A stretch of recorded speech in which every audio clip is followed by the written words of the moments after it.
கதை சூடிக் கொடுத்த சுடற்கொடி. கோதை துளசி செடியின் கீழ் கிடந்த போது பெரியாழ்வாரால் கண்டெடுக்கப்பட்டார். இறைவனால் வழங்கப்பட்ட கொடை எனக் கருதி அக்குழந்தையை வளர்த்து வந்தார். கோதை சிறு வயதிலிருந்து ஸ்ரீமன் நாராயணன் மீது மிகுந்த பக்தி கொண்டிருந்தாள். அவளது தந்தையான பெரியாழ்வார் நாள்தோறும் பூக்களை பறித்து தொடுத்து நாராயணனுக்கு மாலையாக அணிவிப்பார். ஒரு நாள் கோதை நாராயணனுக்காக தொடுத்த மாலையை விளையாட்டாக அணிந்து பார்த்தாள். இதை கண்ட பெரியாழ்வார் அவளை கண்டித்து வேறு மாலையை தொடுத்து நாராயணனுக்கு அணிவித்தார். ஆனால் அந்த மாலை அறுந்து கீழே விழுந்தது.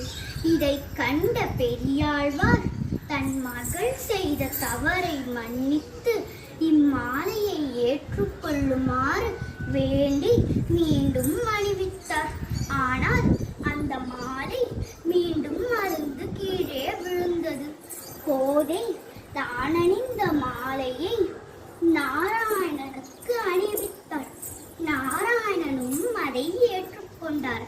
இதை கண்டு ஆனந்தமடைந்த பெரியாழ்வார் இன்று முதல் சூடிக் கொடுத்த சுடற்கொடி என்னும் பெயர் பெறுவாய் என்று கோதையை வாழ்த்தினார். அன்று முதல் கோதை அணிந்த மாலையே நாராயணனுக்கு அணிவிக்கப்பட்டது. மணவயது அடைந்த பின்னர் அரங்கநாதரையே மணப்பதென்று பிடிவாதமாக இருந்தாள் கோதை. செய்வதறியாது கவலையுடன் இருந்த பெரியாழ்வாரின் கனவில் தோன்றிய இறைவன் கோதையை மணப்பெண்ணாக அலங்கரித்து திருவரங்கம் கோவிலுக்கு அழைத்து வருமாறு பணித்தார். குறித்த நாளன்று பெரியாழ்வார் கோதையை கோவிலுக்கு அழைத்துச் சென்றார்.